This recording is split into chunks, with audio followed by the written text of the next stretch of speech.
one is the precedence diagramming method, which is PDM, no, for short. So in here, as you can see here, the activity list is coded as A, B, C, D, E, F. A, B, C, D, E, F. Now, yung precedence diagram method, dito pinapakita a particular activity with its successor, meaning yung kasunod niya activity at yung sinusundan niya activity. Kaya precedence, kasi para ma-identify natin ano ang mga activities na mangyayari bago mangyari o bago ma-implement yung isang activity.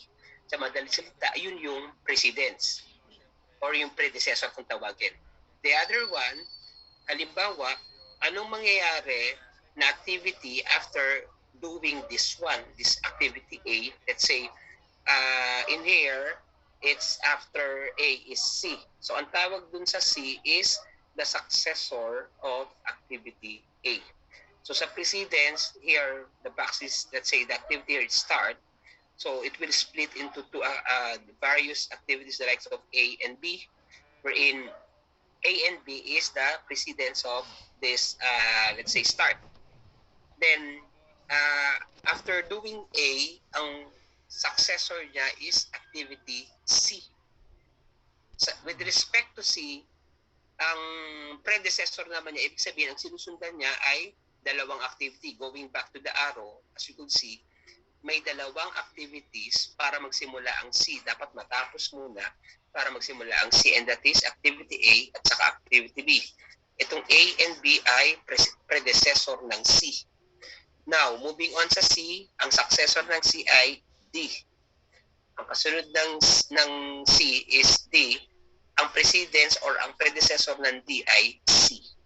Right? So, take note of the two terms na ginagamit ko, predecessor at saka successor. Predecessor, yung sinusundan. Yung successor, yung kasunod. Right? Now, after the task or the activity D, so it will goes to finish.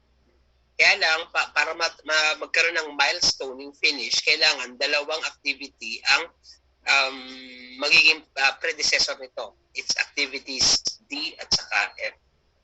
So, ang predecessor ng finish ay D at saka F. Ang successor ng F, finish. Kasunod ng F, finish. Ibig sabihin, the network were done already. Sometimes, it could be an AO and then, kung tawagin, activity on node. What are the activities on a particular node? Sometimes, inilalagay din dito sa arrow na to yung number of days lapse. Halimbawa, nilalagay dito mula start hanggang A is 5 calendar days. So, dito lalagay dito 5 CD sa ibabaw. Minsan, dito naman sa B, halimbawa, ang activity start to B is 9. Kasi ito yung node natin, A, B, and so forth and so on. So, yung itong arrow represents the activity na merong assigned number of calendar days. O, may question? Mr. David, may question? Naiintindihan to? Yung precedence diagram method? Yes po, sir. Okay, good. Yung iba, may question ba? Ms. De Guzman, do you have a question? Wala pa naman po. Okay, sige, good. How about Ms. Coronel? Do you have any question regarding sa precedence diagram method? Not so far, sir. Okay, thank you. Now, let's move on to number 2, another representation, yung precedence diagramming method na kung saan in-establish natin yung task relationship. Ang tawag natin dito sa first upper left natin na diagram is F to S or finish to start. Sabi dito, yung task B cannot start until task A is finished. Ang tawag dito is finish to start. Yung relationship nila. So, B can start if A is finished. Sa second relationship natin is start to start. Task B dito naman, tignan nyo yung arrow, task B can start until task A has started. So, ito yung tinatawag na start to start naman. Ibig sabihin, simultaneous sila pagdating sa relationship. Pwede magsimula ang B pag nagsimula ang A. Never na magsisimula to kung hindi pa nagsisimula. So, dito, Mr. David, yung question mo, pwedeng magkakaroon ka na ng parang some sort of lenient schedule.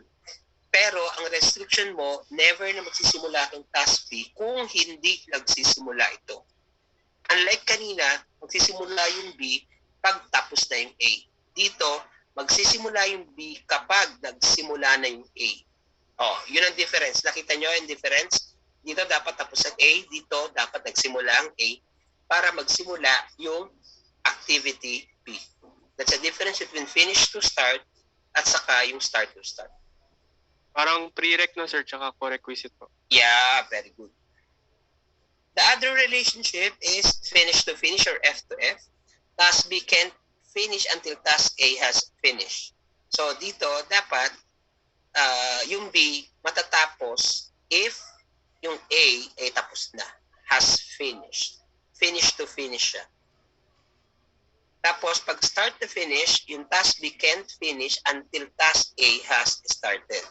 Ibig sabihin, hindi matatapos yung B hanggat hindi nagsisimula yung A. So, ganun lang. Tignan nyo yung behavior ng arrow. Ito, succession. Ito naman, start to start. Ito naman, start, finish to finish also kasi yung dulo.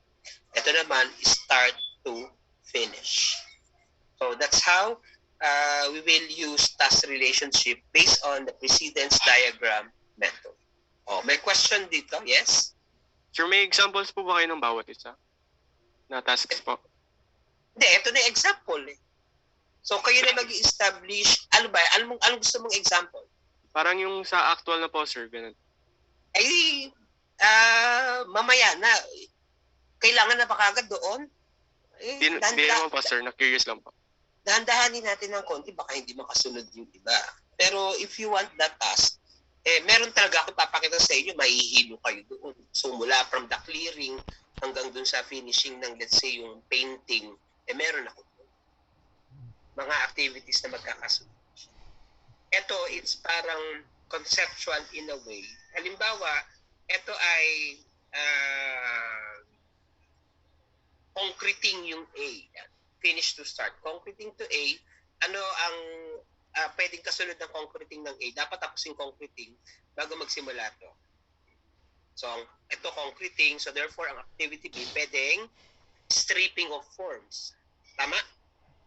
Siyempre, hindi naman kayo makakapagtanggal ng forma ng binuhusan kung wala naman binuhos. Correct? Yes po, sir. So, yun yun. So, yan ang classic example. Para medyo, kumbaga, heads up tayo pagdating sa parang actual example. Halimbawa, itong A to B. Ano activity na hindi pwede magsimula hanggat hindi nagsisimula yung isa? Ito lang yun. Classic example. Normally, ito, ina-apply ito sa mga phase work, yung mga phases, phase 1, phase 2 ng project na gustong pagsabay-sabayin yung activities. Halimbawa, ground floor, second floor, okay, second floor, third floor.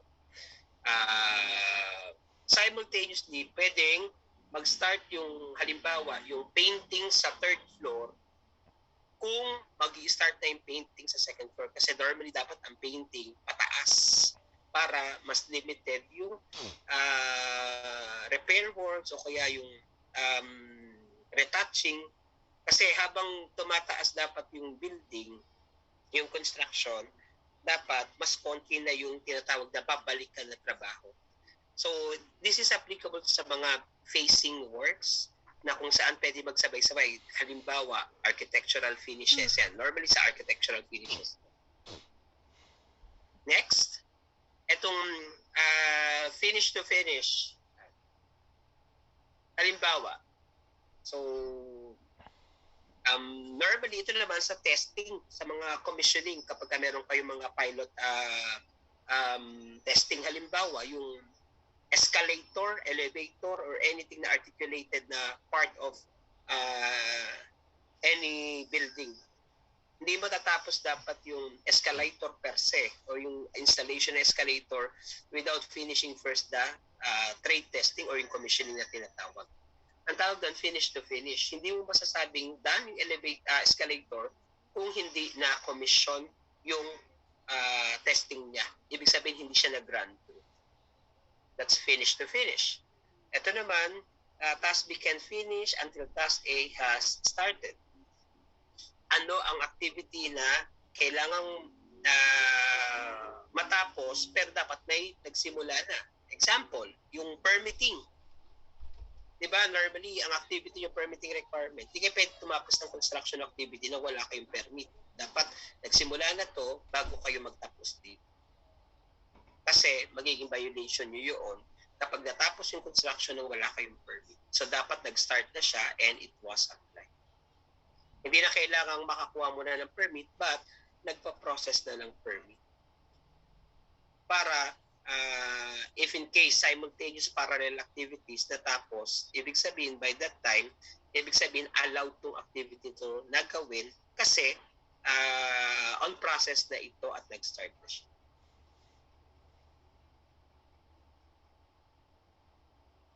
Example, ito example. Say, lalong-lalo din sa mga nagpe-prepare ng, let's say, ng technical specification or project specification. Yung defining requirements ng project, dapat tapos muna para makapagsulat kayo ng code or ng specification. Or, ganito, another example is dapat may budget na kayo. Halimbawa, budgeting nyo is nag-come up kayo, let's say, ng 1 million. So, out of that 1 million, dun pa lang kayo mag-i-start na design. Magse-select ng design na suitable doon sa budget na isinet up nyo at natapos nyo rito. So, that is finish to start.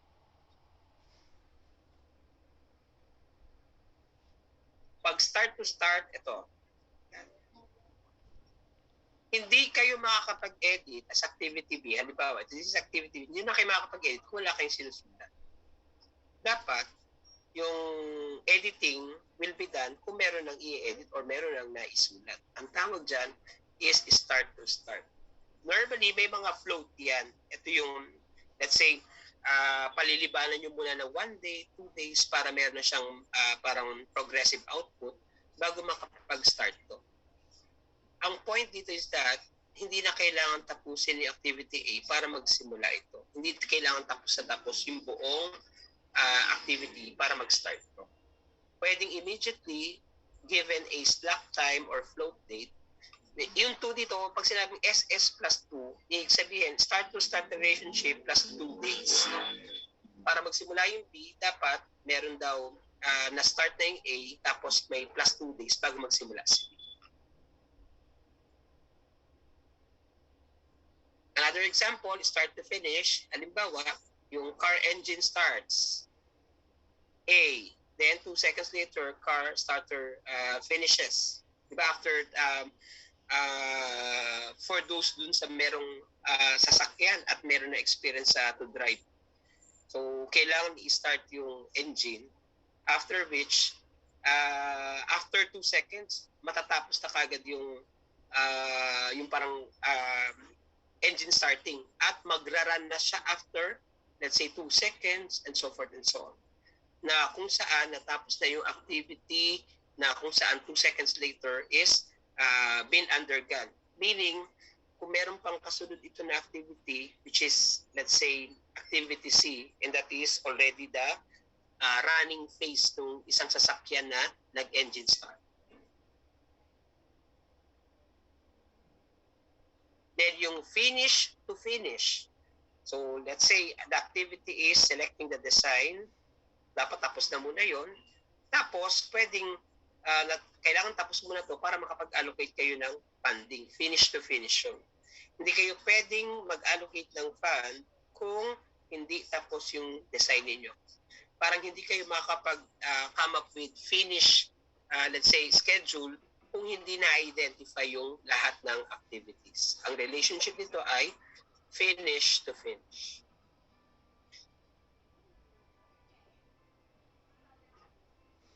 So for the schedule network diagram at PDM, so pwede nating i-identify na rito yung pinaka-flow ng activities that will define the total schedule.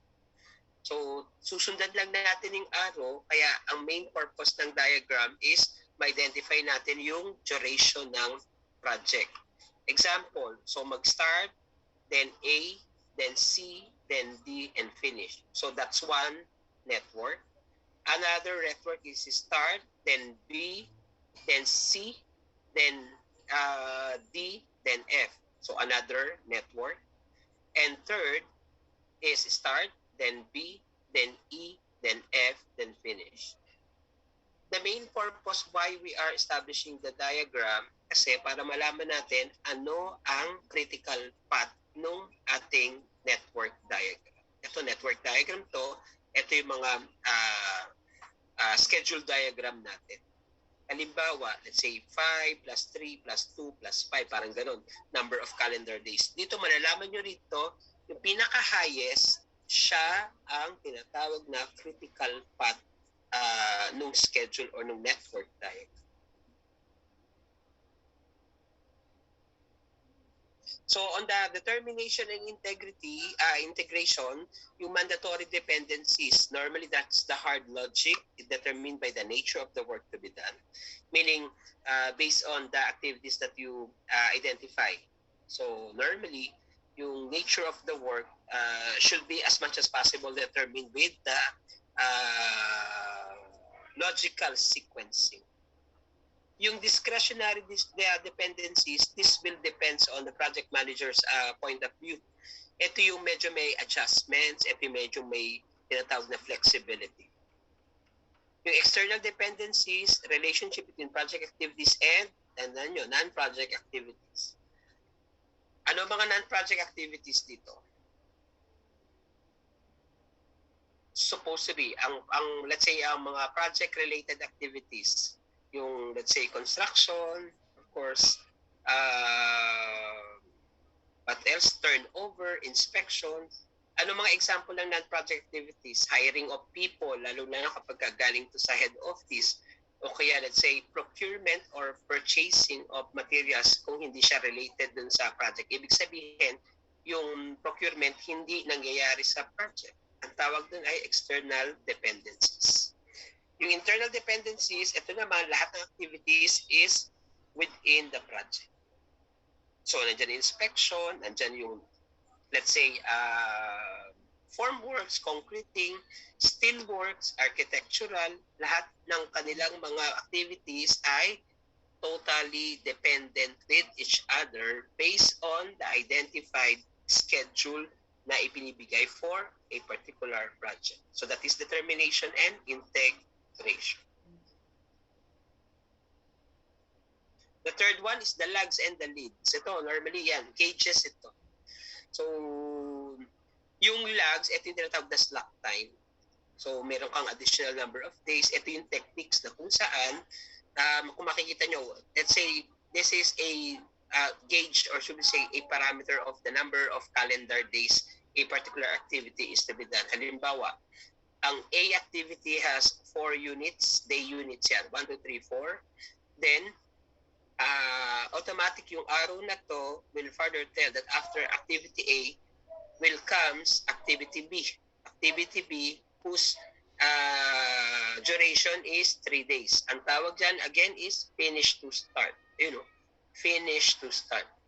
So, dito makita nyo yung lag 0 kasi immediately after A, sumunod kagad yung B. Ayun o, wala. Ito naman, yung another finish to start naman, let's say supposing that the activity again has 4 duration, then yung B is duration 3. Pero on the 5th, 6th, 7th, 8th day, nung 8 calendar day, doon pa lang nagsimula yung activity B. So therefore, meron ka na kagad lag dito na 1, 2, 3. Kaya FS plus 3 yun. Finish to start plus 3 days. The start of activity lags the finish of A by 3 days. So yun yun. So yung activity A must finish 3 days before B can start. Yun ang ating explanation. Another classic example is, of course, makita nyo pagka nag-overlap sa isang gauge ng network. Halimbawa, activity A is 4 ang duration, activity B is 3 ang duration. Ang tawag dito ay, let's say, another finish to start minus days lag. So, ibig sabihin dito, yung start nung A, of course, at zero slack yan, pagdating ng B, mag-i-start yung B 1 day after na mag-start yung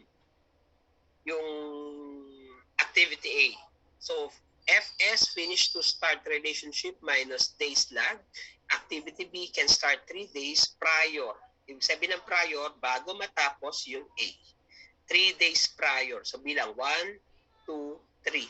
So, from 4, that's 1, 2, 3. So, ibig sabihin, dito, mag-i-start yung activity. The start of activity B leads the projected finish of A by 3 days. So, all in all, this particular activity, both A and B, will be finished by day 4 or yung 4th calendar day kasi simultaneous na sila.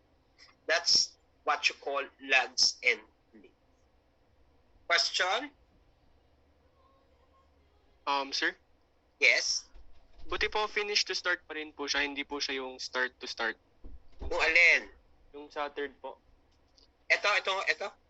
Yes, sir. Well, ayan. Kasi in-establish ko relationship is finish to start. But, pwede rin start to start yan. So, start dito.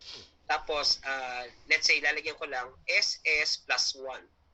Start to start. Meaning, activity B can start 1 day after A started. Pero mas maganda kasi ang should we say ang interpretation if we still need to follow yung finish to start relationship para alam lang natin na yung mga days lag pag negative, ibig sabihin it's not a lag day talaga or yung slack time. Ibig sabihin that is already a constraint time.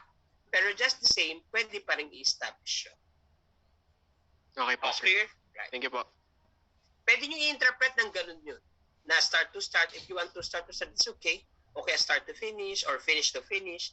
Pero dito kasi, we are now establishing sequencing.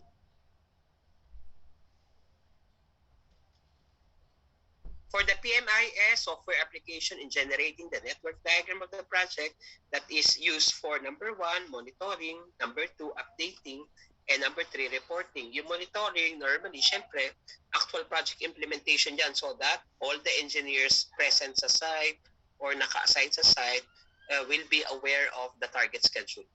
Pag sinabing updating, is that kapag ka merong mga claims na, let's say, extension, alimbawa, advisory naman kapag ka na-delay yung project, so therefore, there will be this what you call updating activity. And third, pag kailangan ng may-ari yung status when it comes to schedule, so that will be used for reporting.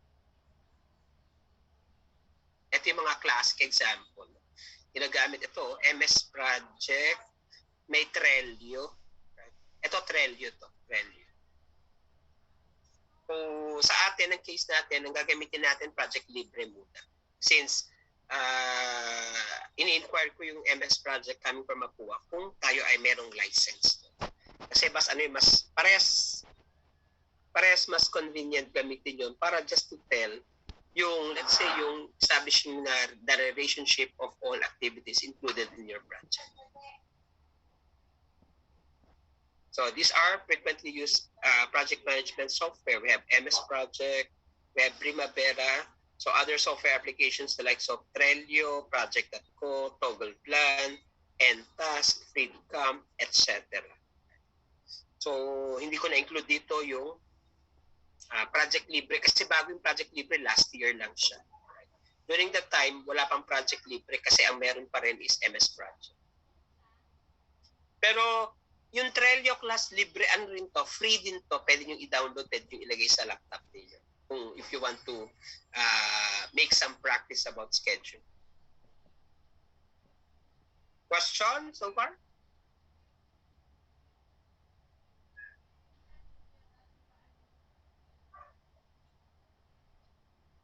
Makita nyo, may mga graphics na lalabas. Ito yung mga Gantt charts, at saka let's say these are graphics that might tell kung ano activities ang nade-delay, sinong mga resource o ano mga resources ang kailangan to come up with an activity.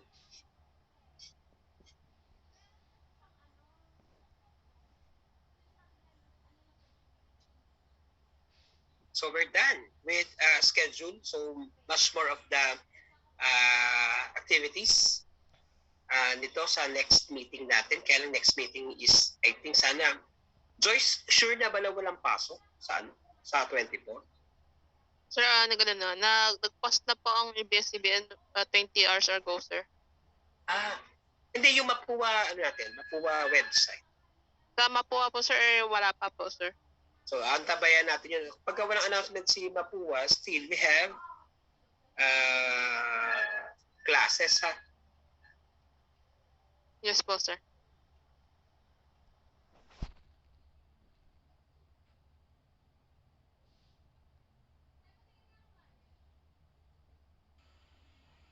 Sir, Yes? meron na po bang link kung saan po pwede mag-register sa webinar? Hindi ko, wait lang, mama. Ay, sige po. Wait lang, nagmamadali ka yata. May lakad tayo? Hindi naman po. Joke lang. Hindi pala i-forward kasi sa akin. Pero, pakita ko lang sa inyo what's in there. Para para ma-excite naman kayo. Hindi, ito ang labanan. So, webinar pala, sorry, it's June 24, 2021. Nakikita ba, Joyce? Yes po, sir. Yeah, June 24, 2021. Ang time is 4:30 p.m. via Zoom. So far, hindi pa napapadala sa akin yung Zoom link para doon sa mga atin. So, 4 to 4, according to their schedule, 4:30 to 4:55, there will be some sort of introducing the activities that includes yung participants, admission. So, ibig sabihin yung pag-accommodate sa Zoom meeting.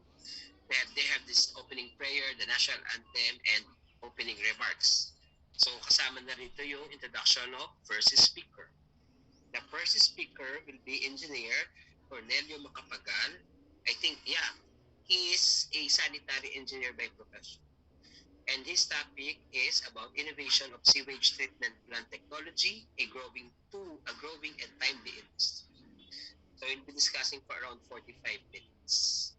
Then after that, yung mga participants are encouraged to join the question and answer portion, discussion forum, tapos after which the speaker number 2 will be introduced. So at 6 to 6:45, ako pala ang magdi-discuss about the promotion of non-motorized transport or active transport. Normally, ang final topic ko is about green transportation. Kasi kulay green yung mga sasakyan. So I want you to learn that thing also. Kasi why? This is very timely, especially in the midst of the pandemic. Then 20 minutes allotted for question and answer portion. Then 15 minutes will be conferring certificate of appreciation, closing remarks, and photo op. I will suggest, Joyce, dapat merong certificate galing from the organizer ito kasi yun yung final requirement ko of the proof that you attended this one. At saka kailangan nyo mag-ipon ng certificate. Kasi magiging parang tool nyo yan para i-boost nyo yung sarili nyo, especially if you're applying for the job. May question with the webinar? Meron bang hindi makaka-attend dahil merong gagawin sa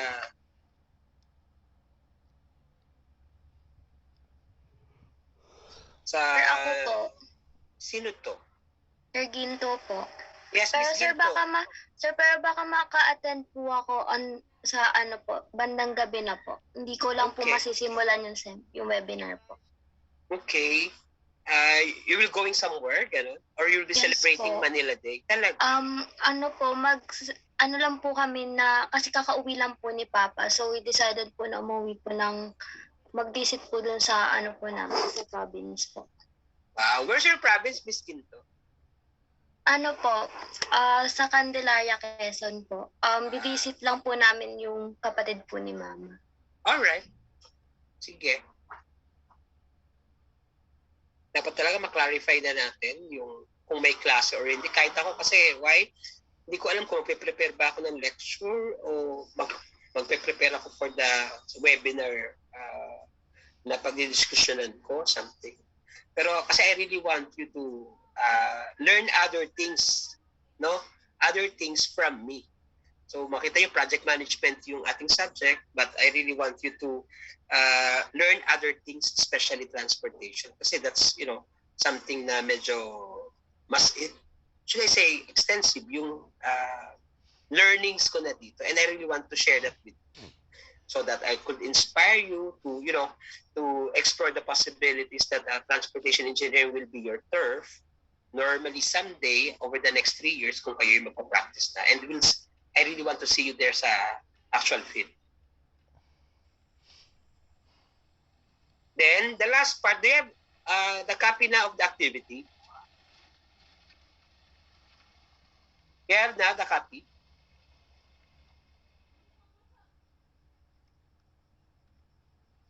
Joyce, paano mo ito maka-capture para mailagay natin sa FB group? Sir, pwede pa send na lang po sa akin nung Excel file, sir. Alright, sige. Okay po, sir. Para kasi I want before anything else, I want you to do that by your own. Again, 2 keywords lang, predecessor and successor. Early start, late start, early finish, late finish. Pag dito kayo, ang target lang natin, normally, pag sa early start, so pagka early din ang katapat, early start, so June 22 plus 4. Kasi kung bakit plus 4 na lang, yung June 22, day 1 na kagad yun. So ano early finish dito? 22, 23, 24, 23, 24, 26. So therefore, this is June 26. So that's how. Kasi mamaya, yung late finish sa late start, ma-determine nito pagdating dun sa dulo ng activity O who's having an early finish of around number of days. Right? So ito yung magiging magiging output nito.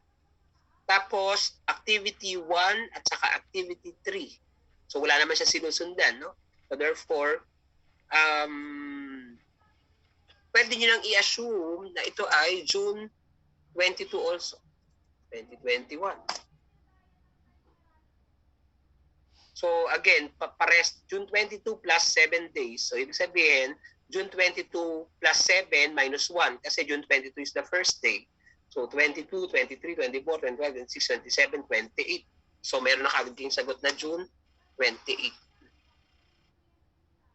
So ganun lang, yun ang ilalagay nyo sa tabulation na ito. Okay? Tapos, 1, 2. Tignan nyo rito, pagka sinabing 1, 2, predecessor, start, then finish. So, anong kasunod doon? 2 at saka, lahat na nag-i-start sa 2 dito. Ibig sabihin, ito yung successor nun. So, therefore, ang predecessor nito, ang sinusundan nito ay ano?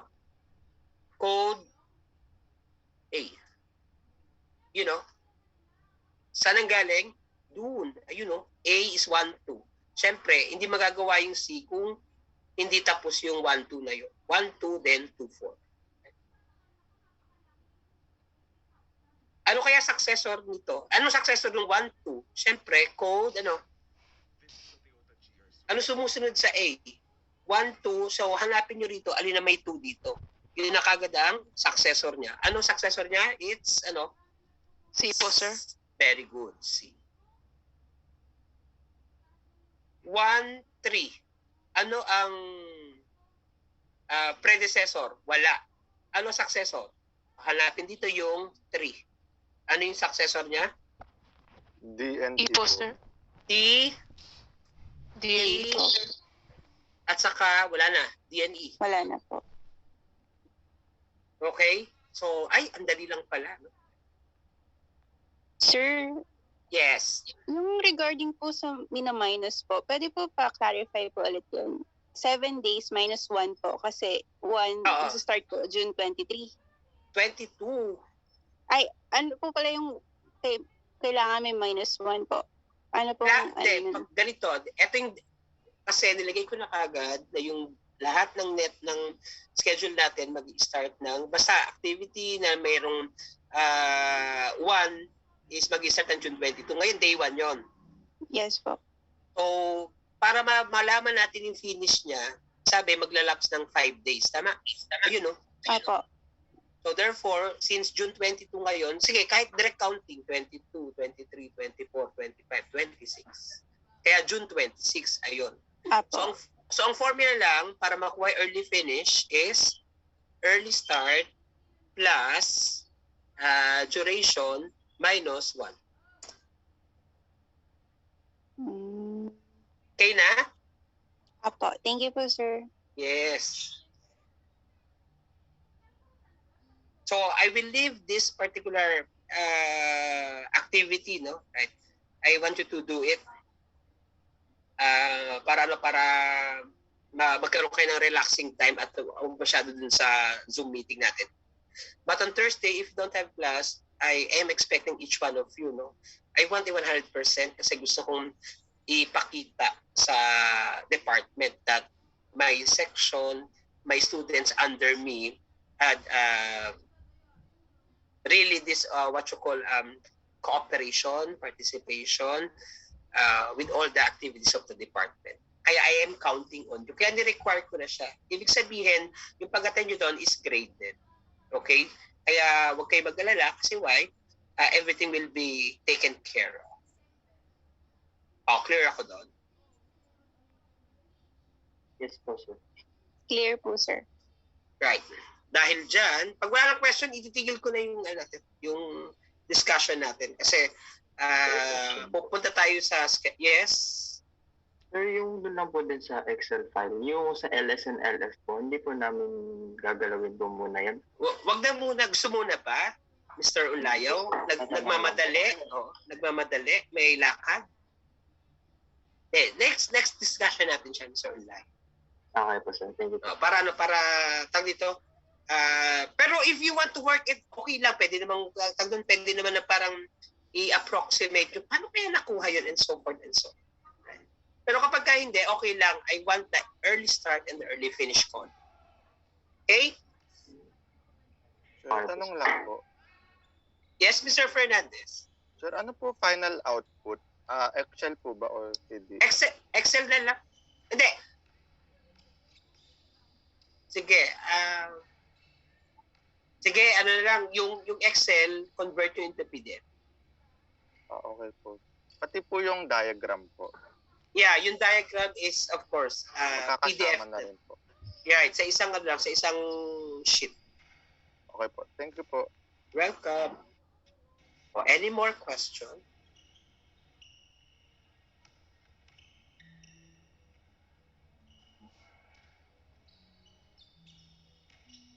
Tapos, class, after ng Zoom meeting natin na to, I want you to discuss amongst your group members regarding dun sa assignment, no? Assignment ng person base dun sa kung ano yung cover niya dun sa reporting.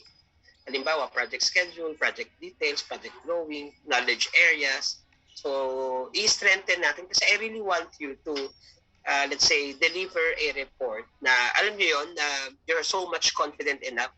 Kasi ako lang magsasabi sa inyo that it will lead you to become an efficient and effective project manager someday. If you knew and you understand very well. Especially dun sa cover ng knowledge areas. Kasi dun pa lang, ang project managers, kailangan, di ba, meron siyang negotiation factor, yung negotiation skills niya. So parang ang dating, pag nagre-report kayo sa akin, it's a negotiation skill. Kailangan kong maniwala or mapabilib base dun sa nire-report niyo. Okay? So, Sir, may tanong lang po, sir. Yes. Sir, saan po papasok nung sir? Parang doon sa focal person po, mga project methodology po, sir. Mga project resource. Hindi. Kasali po ba yun sa Or hindi po? Kasama lahat yun siguro sa third part yung lalabas lahat yun. what you need to focus now is yung binigay kong guidelines. Sige po, sir. Mhm. Thank you po, sir. Yung methodology, Joyce, lalabas yun sa final reporting sa third module. Kaya wala pa dapat tawag dito, ina-anticipate niya na, syempre, di ba ina-identify yung activity, dapat may construction method na siya doon. Paano ginagawa yung excavation, paano ginagawa yung concreting, construction method tawag. Thank you po, sir. Welcome. Okay. Yes, Miss Timbas? Regarding po sa methodology, may susundan po ba kaming format or kami po bahala? Kayo bahala, right? Pero sige po. I want it parang bulletized lang, wag masyadong mahahaba. Hindi po. Wag po yung paragraph form. Sige po, sir. Thank you po. Oo, para syempre, technical person naman tayo, mga engineers naman tayo.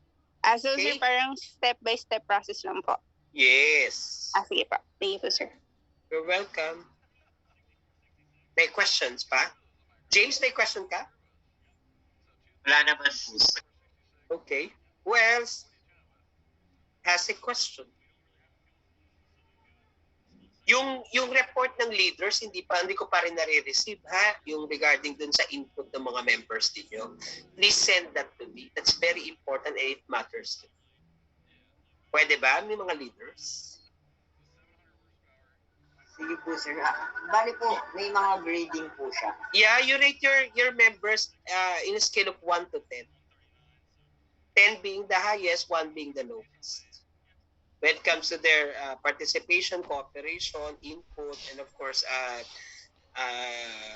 yung attendance sila of your meeting, if you have one, something like that. Pero I want you leaders to become more objective. Ayoko nang sinasubject yung mga members, ha? Kung baka mamaya may galit lang kayo, tapos binigyan nyo ng 1 yung members ninyo. Of course, i-validate ko rin yan sa mga members, eh.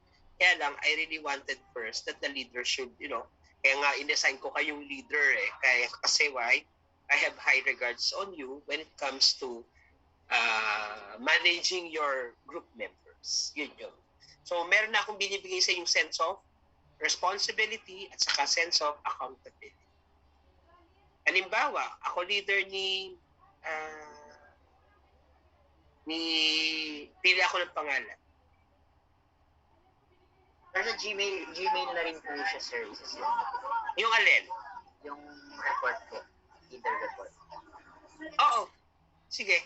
Huwag masyadong mahaba, wala masyadong comment na mahahaba. Halimbawa, sir, ito alam mo matalino to, kaya lang parang ang hirap kausap.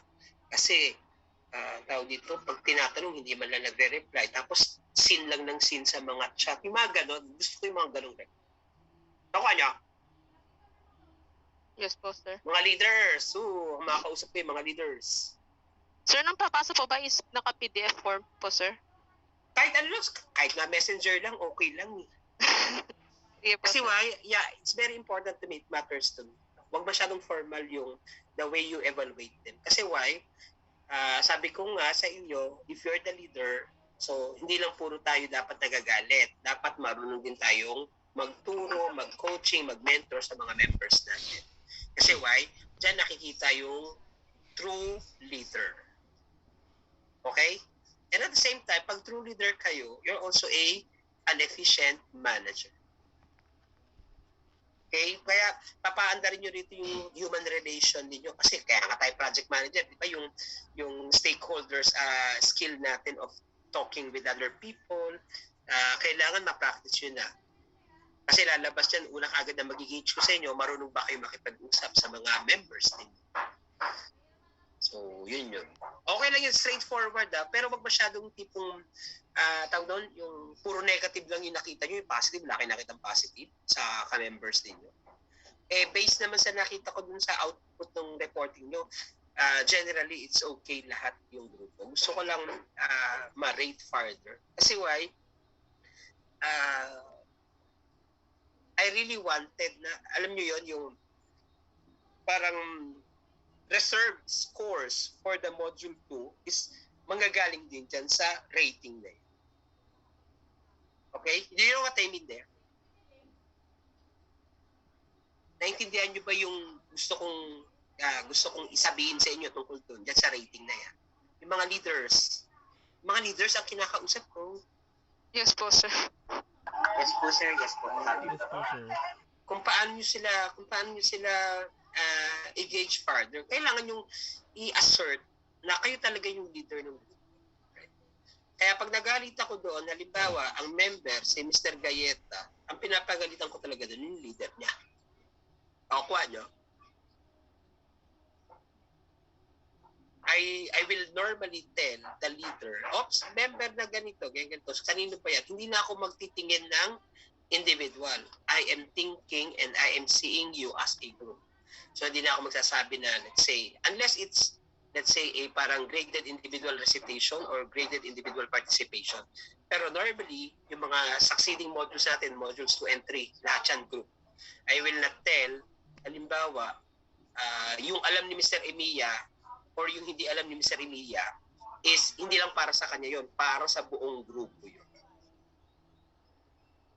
Kung paano sabihin ni Mr. Emiya yung sagot doon sa tinanong ko, ibig sabihin, ganon ang intuition ko sa buong grupo.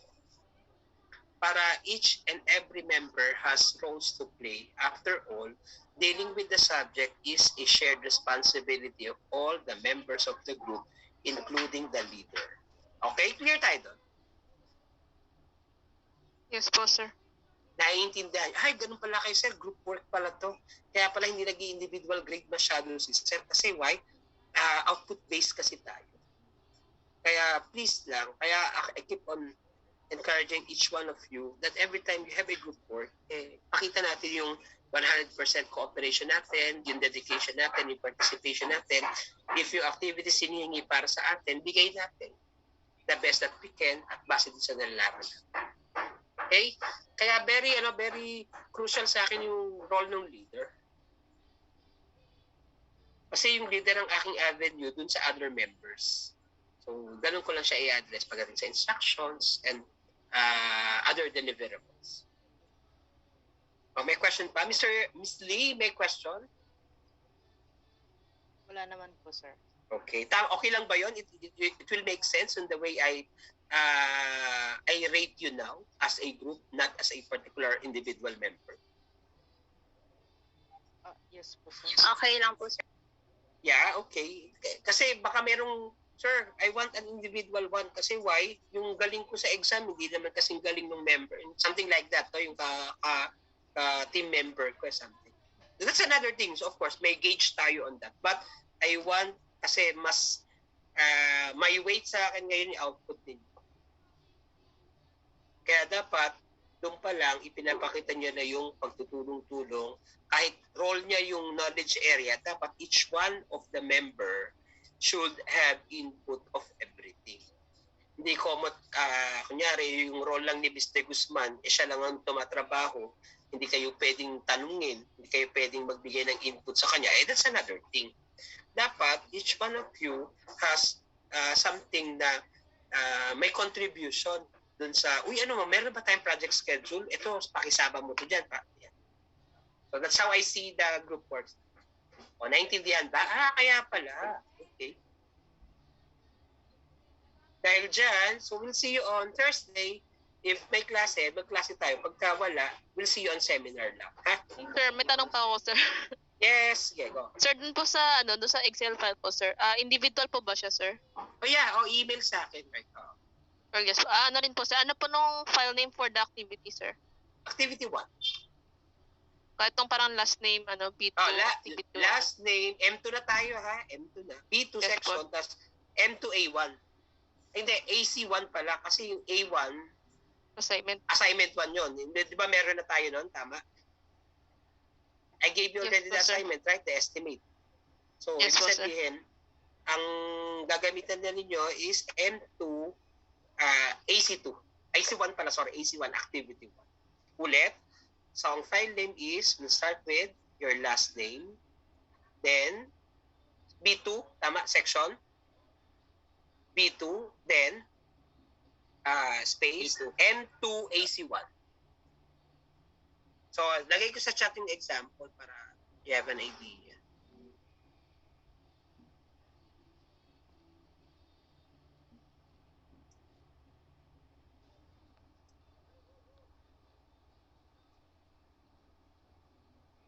O, nakita? Nilagay ko sa chat. Yes po, sir. I used the last name of Mr. Emiya, then the section, then M2 means module 2 na tayo ha. Module 2, then AC1 is activity 1 para meron lang distinction with A1 which is assignment 1. Okay? Sir, doon po sa doon sa estimate na po, sir, yun na pa ang A1 na, sir, since Yeah, module yun 2 ay, na po. M2 A1 yun. Correct. M2 A1. Okay po, sir. Thank you po, sir. Okay, meron pa? Anything else you want to ask before we will be ending our Zoom meet.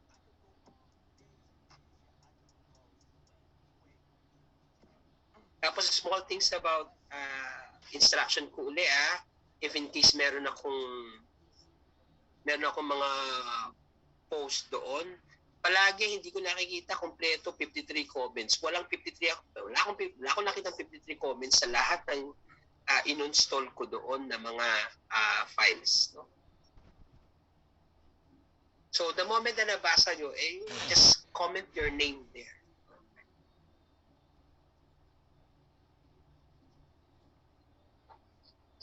Miss Dadis, may question ka? Miss Dadis? Ako po, sir. Sir, yung nasend ko po, sir, sa A2 po. A2 po yung nalagay ko, sir. A1 yun. It should be A1. Paulit, A1. Sige po, sir. Presenting, A1. M to A1 po, sir. M to A1. Sir, Yes, Miss Dadis. ano po, actually po kasi may knowledge na po ako, konting-konting knowledge po sa estimate po. Kaso po kasi, nung tinuturan po kasi ako ng mom ko, nalaman ko po na crucial po yung pagde-design po ng payment column, something like that. And although pinag-aaralan po namin siya ngayon, kasabay po nitong construction methodologies.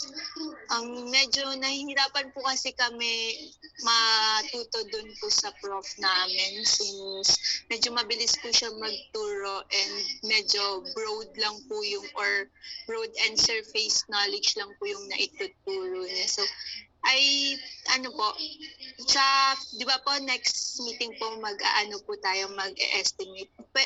Pwede po ba kaya na kahit a glimpse of how to design beams and columns po, like yung paano malalaman po yung ilang stirrups, ilang bakal, ganun po, ano yung BND po ng beams and columns. Pwede po kaya yun ma-include? Teka, marami akong tanong bago ko sagutin yung tanong mo. Pwede ba akong magtanong sa'yo? Sure, sir. Sino professor? Sir, same rin po, sir. Yung, rin po. Si Sir Kitalig po yung prof namin. Like, masipag naman po magturo si Sir, kaya lang nahihirapan po talaga ako at ma-gets yung lesson po sa kanya po. Okay, no problem. Ganito. Right. RCD to, no? Apo, sir. So RCD, nasa na kayo? Anong discussion na kayo? Design ng ano na kayo? Yung last po kasi namin, gumamit po kami ng moment distribution po, tsaka tree moment na method to design a beam po. Sa pre-stress, sir. Pre-stress concrete na kami, sir.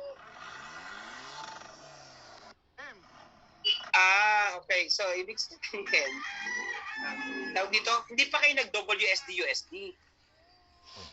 Hindi po, sir. WSD pa lang, sir. WSD pa lang po.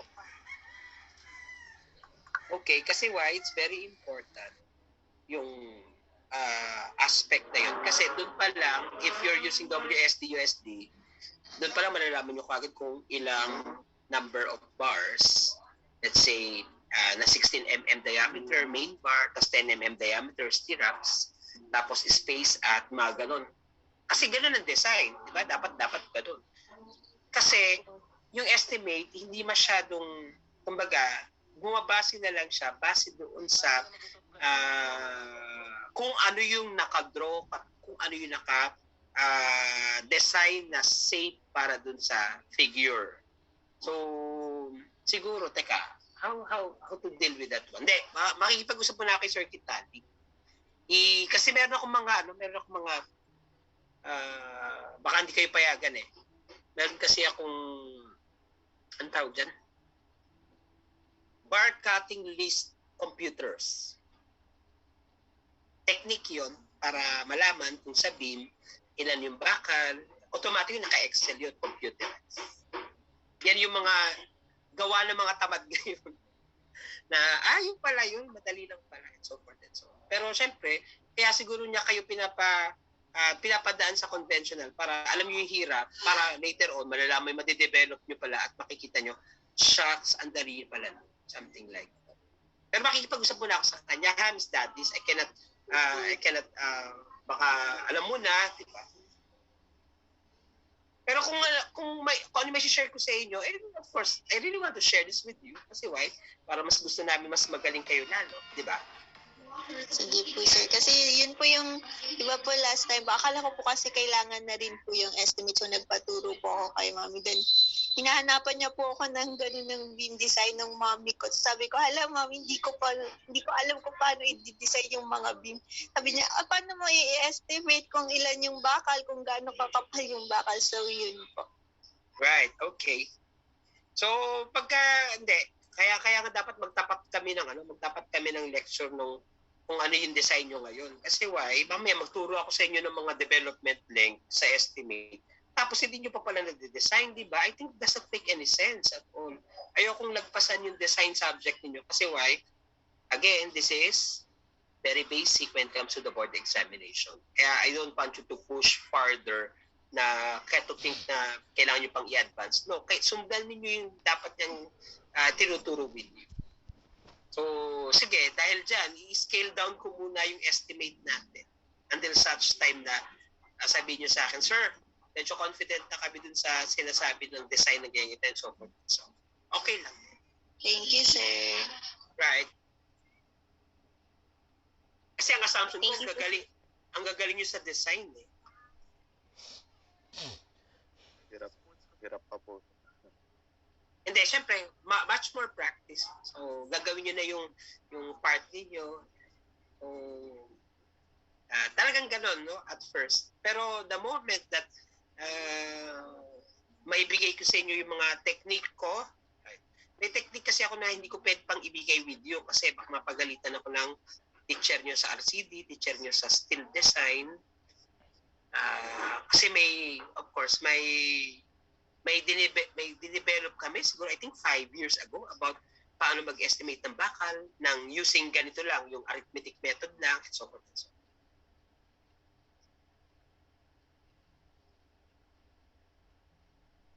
Pero sa kausapin ko ni Circuit para mabigyan din ako ng parang guide schedule niya. So that, ibig sabihin, bumibilis pala tayo eh. Actually, bumibilis tayo eh. In a way. Sir, nakaka-enjoy yung discussion, sir. Sorry, ano yun? Ano? Saan Cheta? Nakaka-enjoy yung discussion, sir. Yung alin? Yung discussion po. Yeah, kasi why? Kasi tinuturo ko apart from being the academic side, yung practical side later on. Kasi hindi nyo ba nakikita I am asserting na kayo ay mga junior project manager na someday. Nakausap ko kayo na kayo yung aking parang understudy na kailangan ko yung turuan kasi why? Bibitawan ko na kayo to become a project manager ng isang project na malaki. So paano ko kayo bibitawan kung hindi ko kayo matuturuan base doon sa ine-expect to really manage the project by you individually na wala na kayong tawag ito coach, di ba? Gusto ko hopefully maging confident kayo. Yeah, hindi ako natatakot maging project manager. Bakit? I was taught by Engineer Cueto na ganito. Ito, kompleto yung knowledge areas na tinuro niya sa amin. So definitely, ito yung yun yung gusto kong parang sa mindset nyo maglalaro na, yeah, I'm so confident. Kasi nakuha ko tong mga information learnings na to galing kay Engineer Cueto kasi alam niya na ito yung kailangan ng isang project manager. Dalawang objective ako. Number 1, your academic, and number 2, your the practical side. or the real life. Okay? So dahil dyan, meron pang question before we formally end our meeting. So, in-expect ko yung rating ng mga leaders. No? Dahil dyan, if don't have question, so we'll see you on Thursday. Bye, everyone. Thank you po, sir. Thank you, sir. Thank you, Good afternoon po. Thank you po. Sir. Thank you, sir. Thank you po, sir. Happy birthday.